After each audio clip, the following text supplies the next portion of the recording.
ತುಳುನಾಡಿನ ದೈವಾರಾಧನೆ ಇತ್ತೀಚಿನ ದಿನಗಳಲ್ಲಿ ಎಲ್ಲ ಕಡೆ ಅಪಹಾಸ್ಯದ ಮೂಲಕ ಸಾಗ್ತಾ ಇದೆ. ನಾವೆಲ್ಲರೂ ನೋಡ್ತಿರುವ ಹಾಗೆಯೇ ಸೋಷಿಯಲ್ ಮೀಡಿಯಾಗಳಲ್ಲಿ ದೈವವನ್ನು ಬಳಸಿ ನಾನು ಆ ಭೂತ ಈ ಭೂತ ಅಂತ ಒಬ್ಬ ನಟನ ಹೆಸರನ್ನು ಬಳಕೆ ಮಾಡಿಕೊಂಡು ಆ ನಟನನ್ನೇ ದೈವವಾಗಿ ನೋಡುವಂಥ ಕೆಲವು ಅವಿವೇಕಿಗಳು ಇತ್ತೀಚಿನ ದಿನಗಳಲ್ಲಿ ಸೋಷಿಯಲ್ ಮೀಡಿಯಾಗಳಲ್ಲಿ ರಂಪಾಟವನ್ನು ಮಾಡುವಂಥದ್ದು ನಾವೆಲ್ಲರೂ ತುಳುವರು ನೋಡ್ತಾ ಇದ್ದೇವೆ. ಹಾಗಾಗಿ ಇವತ್ತು ನಮ್ಮ ಮನಸ್ಸಿಗೆ ತುಂಬ ಬೇಸರವಾಗಿದೆ. ನಮ್ಮ ತುಳುನಾಡಿನ ಆರಾಧನೆ ಪದ್ಧತಿ ದೈವಾರಾಧನೆ ಇವತ್ತಿನ ದಿನ ಅಪಹಾಸ್ಯ ಆಗಿ ಹೋಯಿತಾ, ಅಥವಾ ಬೇರೆ ರಾಜ್ಯಗಳಲ್ಲಿ ಮನೋರಂಜನೆಗೆ ಬಳಕೆ ಮಾಡುವಂಥ ದೈವಾರಾಧನೆ ಆಯಿತು ಎನ್ನುವ ನಿಟ್ಟಿನಲ್ಲಿ ನಮಗೆ ತುಂಬ ಬೇಸರವಾಗಿ ನಾವು ಇವತ್ತೊಂದು ದಿನ ಪುಣ್ಯಕ್ಷೇತ್ರದ ಪೆರರ ದೈವಸ್ಥಾನಕ್ಕೆ ಬಂದಿದ್ದೇವೆ. ಪಿಲಿಚಂಡಿಯ ಮೂಲಸ್ಥಾನದಲ್ಲಿ ಬಂದು ನಾವು ದೂರನ್ನು ತುಳುನಾಡಿನ ದೈವರದ ಸಂರಕ್ಷಣೆ ವೇದಿಕೆ ಮುಖಾಂತರ ನಾವು ದೂರನ್ನು ನೀಡಿದ್ದೇವೆ.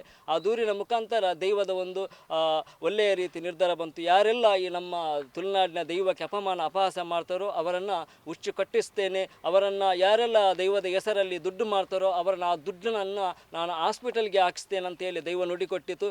ಹಾಗಾಗಿ ನಮ್ಮೆಲ್ಲರ ನಂಬಿಕೆಗೆ ಆ ದೈವ ನುಡಿಕೊಟ್ಟಿತ್ತು. ಹಾಗೆ ನಮ್ಮ ಹೋರಾಟಕ್ಕೆ ಕೂಡ ನನ್ನ ಬೆಂಬಲ ಇದೆ. ದೈವ ಸಂಪೂರ್ಣವಾಗಿ ನಮಗೆ ಮುಂದೆ ಹೋಗಿ ಅನ್ನುತ್ತಾ ನುಡಿಯನ್ನು ಕೊಟ್ಟಿದೆ. ನಮ್ಮ ಹೋರಾಟ ಮುಂದೆ ವರಿಸುತ್ತೇವೆ. ನಮ್ಮ ತುಳುನಾಡಿನ ದೈವಾರಾಧನೆ ಸಂಘಟನೆಯು ಕೂಡ ಯಾರಾಗಲಿ ಅಪಹಾಸ್ಯ ಮಾಡಿದರೆ ಅವರನ್ನು ನಾವು ವಿರೋಧಿಸ್ತೇವೆ, ಮುಂದೆ ವಿರೋಧಿಸ್ತೇವೆ. ಹಾಗೆಯೇ ಇನ್ನೊಂದು ತುಳುವರಲ್ಲಿ ಏನೆಂದರೆ ಯಾರೇ ಒಂದು ಅವಿವೇಕಿಗಳು ಮಾಡಿದಂಥ ತಪ್ಪನ್ನು ನೀವುಗಳು ಮಾಡಬೇಡಿ, ಅಥವಾ ನಿಮ್ಮ ಬರವಣಿಗೆಗಳಲ್ಲಿ ಸ್ವಲ್ಪ ನಿಗಾ ಇರಲಿ. ಕೆಲವೊಂದು ಜನ ತುಳುವರಾಗಿ ಕೆಲವೊಂದು ಬರವಣಿಗೆಗಳನ್ನು ಮಾಡ್ತಾರೆ.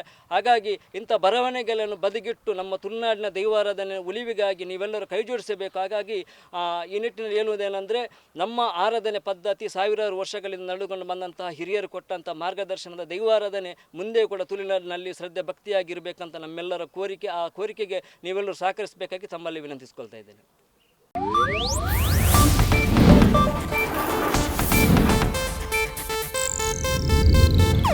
ಇದು ಏಷ್ಯಾನೆಟ್ ನ್ಯೂಸ್ ನೆಟ್ವರ್ಕ್ ಪ್ರಸ್ತುತಿ.